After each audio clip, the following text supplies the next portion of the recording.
Siamo a Verona, siamo in compagnia del presidente Luca Zaia, grazie di essere ai nostri microfoni. Alla fine facciamo un selfie. Facciamo un selfie alla fine, questa è già una concessione che ci fa il presidente. Allora, seconda giornata di Vinitili, 48esima edizione, un bilancio, possiamo già dirlo, basta guardare anche intorno, è pieno di gente, quindi c'è voglia di crederci.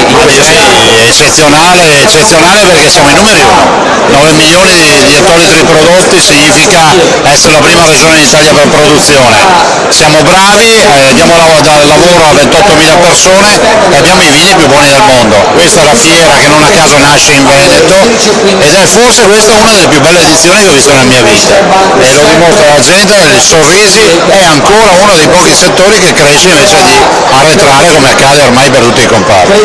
Un'edizione che è partita sicuramente benissimo, le parole del ministro Alfano ce le ricordiamo, che ha dato un'investitura, ha passato il testimone a Vinitili per la costituzione del padiglione appunto dell'agricoltura a Expo Milano 2015, una rassegna da non mancare.